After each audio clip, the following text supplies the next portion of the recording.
Today I woke up and I chose violence because there's something that's eating me and I'm just still bitter. Alright, well, what's eating me? I hate when the MCU and the blind fans try to act like the Loki series is a good representation of gender fluid, being bi, and having an interesting female character who is actually dull and very toxic personality wise.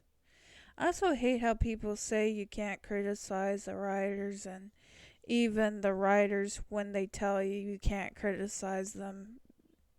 Because I truly think the writers are awful human beings. I'm here to explain why the writers are not as progressive as people think. The representation is not good. And the writers are even turfs, or anybody that supports them are kind of turfs, and why you should not listen to the blind fans. I will now explain in this video why. Now, I'm a fan of Lady Loki and Loki's gender fluid rep in Marvel Comics, but I dislike Sylvie. I get told I'm a misogynist for disliking Sylvie. Well, I can say something back to those who claim that. I could turn it around on them and tell them they are a turf for liking Sylvie. A turf meaning trans exclusionary radical feminist. Basically, feminists that don't support trans rights. And here's why. NCU confirmed Sylvie is a cis female, and I thought she was supposed to be our gender fluid representation, but I guess not. The only thing we have on Loki's file is that he is gender fluid. It just says he's fluid. But we don't get a Lady Loki scene of Loki, the Loki we've known for so long. They could have done, like a shape shifting scene, or Tom dressing in feminine clothes to seem more gender fluid, and makeup. But no, they just sorry. No, they just gave us one file that says Loki's gender is fluid. And the rest is even worse, and the Loki variants looked fearful about the idea of a Loki variant being female. Kate Herron says it's because they're not all there yet, but that's not an excuse, and it's a very turf thing to say, in my opinion. All of this bothers me, and the writers all get praised for representation when there is none, just close to none. I don't know why MCO hired turfs to make a show about a gender fluid person. Such a bad decision on their part. But then again, there are so many others. So, if writers and their fans call me a misogynist for disliking Sylvie, well, I got news for you. Or not you, but like them. Sorry, I messed it up. I can't edit. Is that they are a turf. You call me a misogynist, I'll call you a turf. I think that's fair. Then, of course, there's the biphobia in the show. Sylvie asked about Loki if he likes princesses and princes, and Loki says a bit of both. But that's all we got. Not even a male love interest that they did claim that was going to be in the series. Oh, and the male love interest is not Mobius because the writers said they're just friends. Which I don't even see how they're friends. I mean, I despise Lokius, and Mobius is toxic to Loki. But where in the hell is the male love interest then? More empty promises, I assume. like how the show was an empty shell of a promise itself, not even making it about Loki, clickbaiting clickbaiting Marvel's clickbaiting their viewers. You know, MCU, just say you don't like Loki as a character rather than pulling off cruel something cruel like this. At least that would hurt less. MCU, you are so fake, and I will not watch a single film from MCU again till the day I die, unless MCU changes its ways and actually gives fans what they want, and not to appease some nobody critics that have shit taste. Because I have the feeling MCU will never change with how Phase 5 is going, with Michael Waldron being involved and all that. It is really bullshit.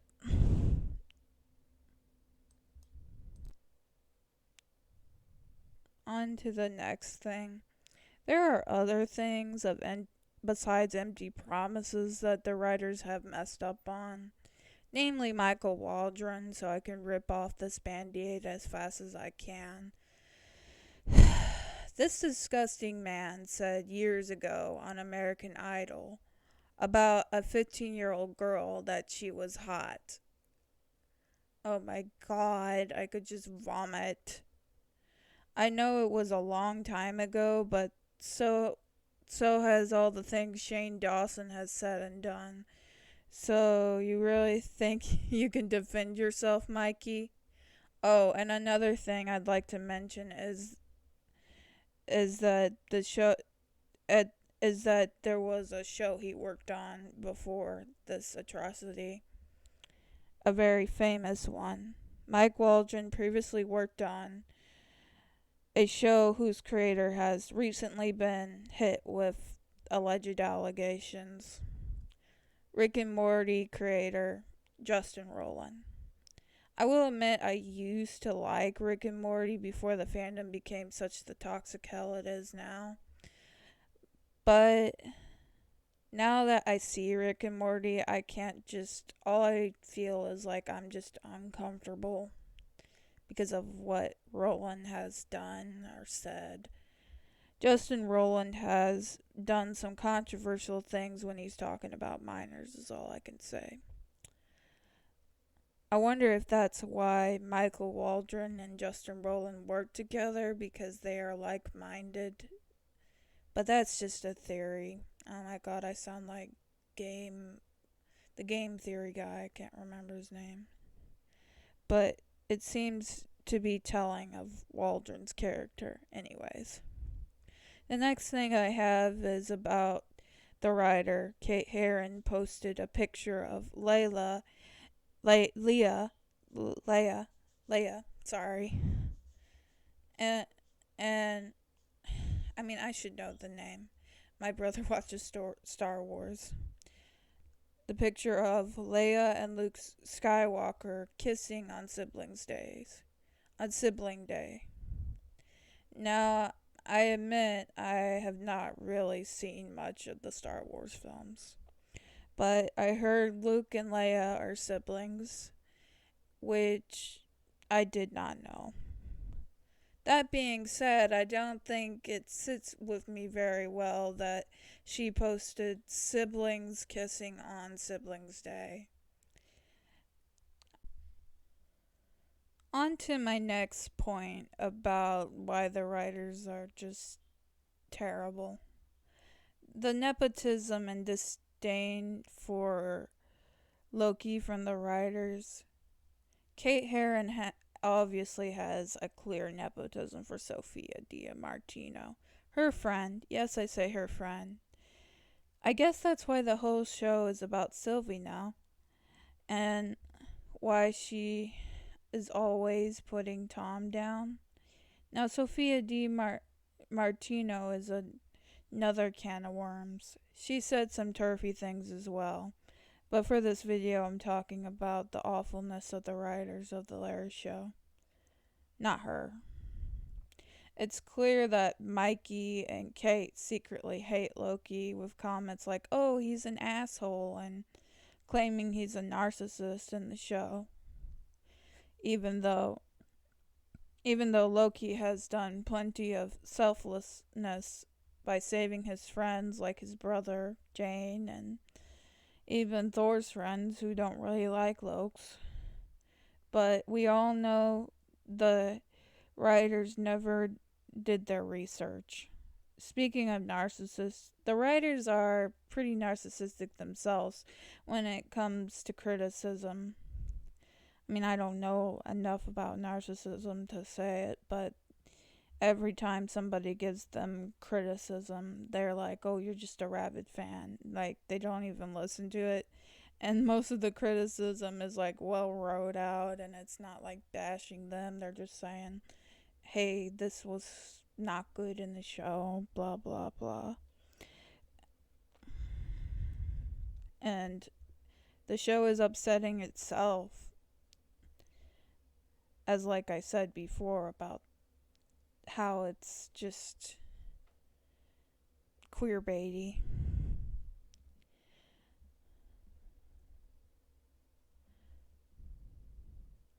Anyways, what I want to know is why were they hired again? Oh, and there was also things like in the show how Sylvie was calling Loki a clown, having the majority of the cast in the show berate Loki every scene. And tell me, was this really made for Loki fans? Guess you really needed our bait for views, didn't you, writers? How disgusting and vile can they be? We waited for a spin off of him forever, only for them to give us a bait and switch that's about a whole different character. More on the lack of research is that they say Loki betrayed Thanos and Malekith on the list of people Loki has betrayed, which may be true in a sense, but Malekith and Thanos deserved it and should not be on a list proving that Loki is a betrayer. One thing is Thanos tortured and used the Mind Stone to mind control or mind influence Loki to do the horrid events in New York. They said Loki enjoyed New York, but that's just not the case because, as I said, Thanos is in control of him. If if you don't believe me, it was confirmed by the MCU themselves. So, can we stop treating it like fiction? But yeah, Thanos tortured Loki in many ways that is said to be like hell for Loki. I could make a whole rant on why I hate Thanos and why he doesn't deserve his popularity, but that's a whole different topic. So, I'll just continue with this video. Then there's Malekith.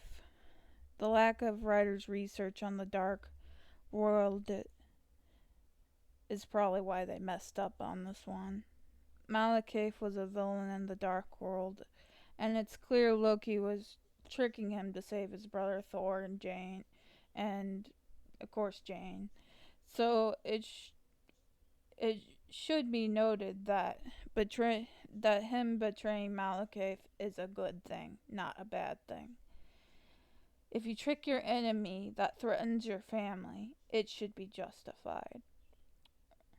More on the lack of research of the Dark World is the series blaming Loki for his mother's death and blaming that he killed her. Listen up, because it's important for you to hear. Loki did not kill Frigga, Malekith's goons did. Loki told Malekith's goons directions to Jane because he was being snarky.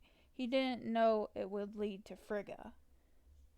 I guess the writers don't know the definition of a unintended accident. Do the writers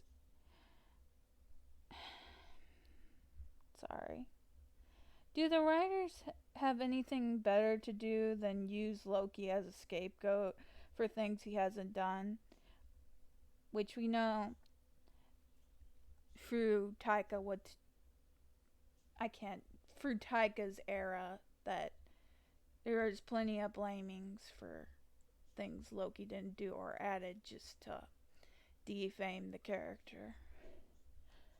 Um, and through Infinity War with it's just Marvel is not nice to Loki if you haven't noticed. Um, but yeah, like I did say, they scapegoat him a lot. Because they never seem to blame Thanos, even though Thanos has obviously done terrible things. But that's not about the video, as I said. Sorry for getting off topic. Because from this show and other things, MCU things, it sure does. It sure does. Just say you hate us, MCU, us being Loki fans, and stop being such a coward. You will not mislead me ever again. Anyways, this is the conclusion. I'm asking for fans of Loki just to please boycott season 2 of Loki series and don't watch it. And if you can, please cancel your Disney Plus subscription when the new season arrives. Any of those will hopefully send a message. You don't have to do these things, but it might help MCU realize that they messed up and done something wrong. Which isn't guaranteed, but who knows. Anyways, bye bye.